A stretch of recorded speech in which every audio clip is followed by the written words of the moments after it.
All right, let's dive into something a little different today. Yeah. Something scaly. Lizards. Lizards. You ready to get into it? I am. I'm super excited for this one. Me too. I think lizards are super cool. We're going to be checking out a YouTube video called What is a Lizard? Okay. It's from the UWBIOL 305 Student Science Videos channel. Oh, cool. Yeah, it's student created. And we're going to be looking at some fascinating facts about lizards, bust in some myths, and hopefully giving everyone listening just a much deeper appreciation for these creatures. Definitely. Lizards, I mean, they're everywhere, but there's so many misconceptions about them. Totally. Like, I know for a fact, at some point in my life, I've probably called a salamander a lizard. Oh, yeah. Right. Definitely. But the video does a great job right at the beginning of being like, Right. hey, hold on. This is what makes a lizard a lizard. So, they're reptiles, right? Yes. They've got those dry, scaly bodies, usually with 4 legs. Exactly. So when you think about the difference between a salamander and a lizard, that's the key thing, right? That salamanders are amphibians. Yeah. They've got that smooth, moist skin. Right. Whereas lizards, as reptiles, are all scaly. Yes. And the video actually puts them like side by side. Oh, cool. Like they show you a chameleon, which we're going to talk about later. Yeah. And then a salamander. Right. And you can really like visually see like, oh, okay, like those are two very different creatures. Totally. I think a lot of people probably just think anything that crawls around and has 4 legs is a lizard. Right. Exactly. Yeah. And like I said, I've definitely been guilty of that. And, when we think about lizards, a lot of us, we get stuck on this stereotypical image, like the Geico gecko, right? Yeah. Or maybe something like out of Jurassic Park. Right. Right. But it's such a vast, diverse world. Absolutely. And the video showcases that really well Yes. with some really cool examples. Like, Yeah. for instance, they talk about the gargoyle gecko, which, have you ever seen one? I can't say that I have. I've seen pictures of them, and they're very cool looking. They're super cool. One of the amazing things about them is that they have a prehensile tail. What does that mean? So a prehensile tail means that it can basically act like a 5th limb.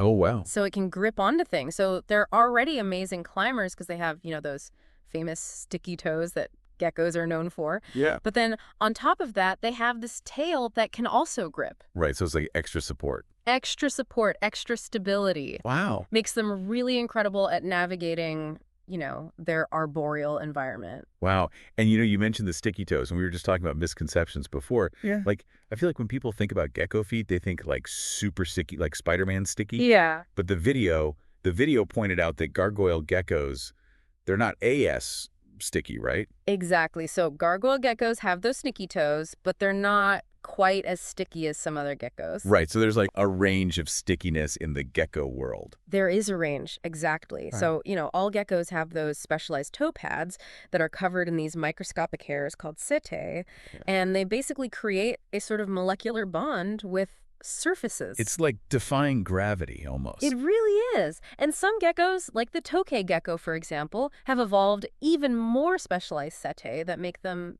seriously sticky. Wow. You're talking about Spider-Man. They're the real-life Spider-Man. That's amazing. Okay. And it's like a reminder that we're only looking at one tiny part of the lizard world. Yeah. Right? I mean, we've got these geckos hanging out in, tropical rainforests. But then the video also brings up the blue-bellied lizard. Yeah. Which they live in California, right? Exactly. The western fence lizards, Yeah. They're common in California. You can find them in the suburbs, in parks. Wow. Really adaptable. Right. And that's just another example of how diverse this world is. Absolutely. It's not just, one type of environment that they thrive in. Right. And they have some really cool adaptations, too, these western fence lizards. So they can change color. Wait, really? Yeah, not as dramatically as a chameleon, but they can adjust their coloration. And get this, they also play a role in reducing Lyme disease. Hold on, back up. How does a lizard help with Lyme disease? That's a great question. So their blood contains a protein that actually kills the bacteria that causes Lyme disease. No way. Yeah.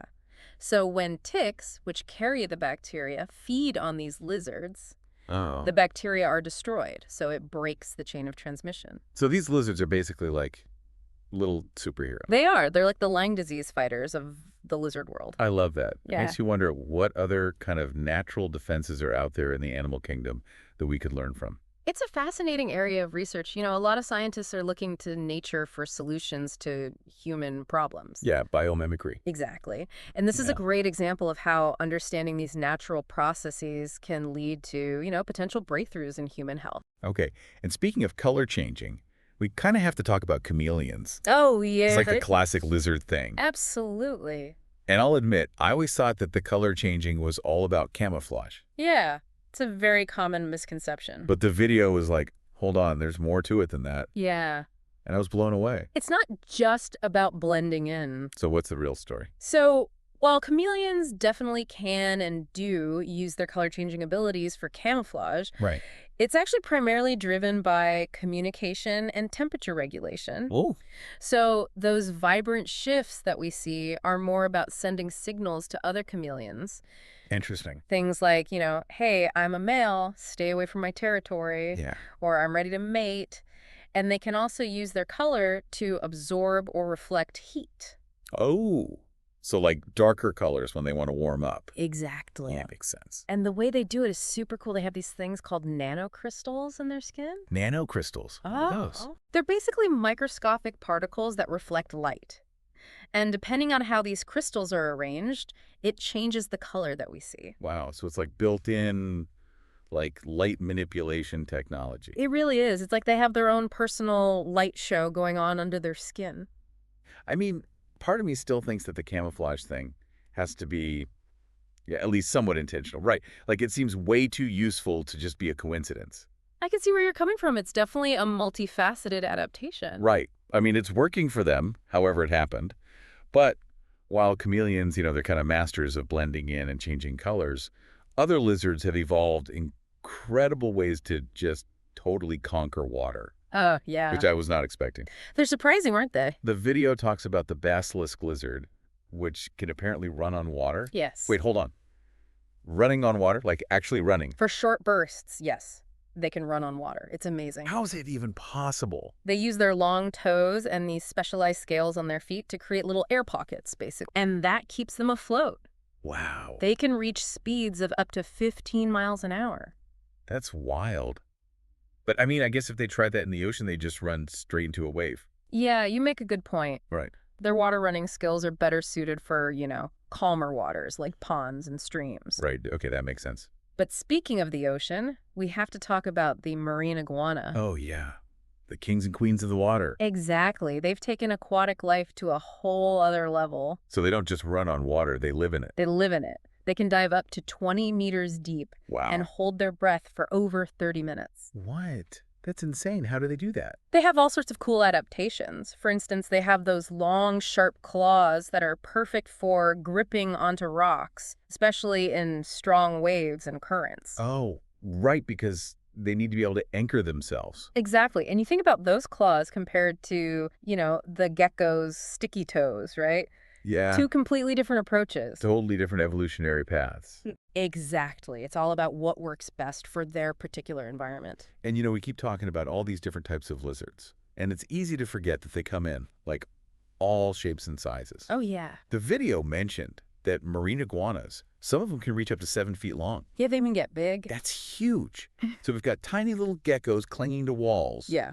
And these massive iguanas ruling the ocean. Exactly. It just goes to show the incredible diversity within the lizard world. Totally. And that's just, a handful of species. The video said there are over 4,000 different species of lizards out there. Over 4,000. Can you imagine? I mean, we went from suburban California to the tropics of Madagascar, from, slow, colorful chameleons to these, like, really quick, muted little fence lizards, and we've only just scratched the surface. So if lizards have evolved to be so diverse and have these amazing adaptations, what else is out there? Like, what other incredible creatures and adaptations are waiting to be discovered? That's the beauty of nature, isn't it? Yeah. There's always more to learn. Always more to explore. So much to be curious about. And that's what makes it so exciting. Absolutely. That's the world of lizards.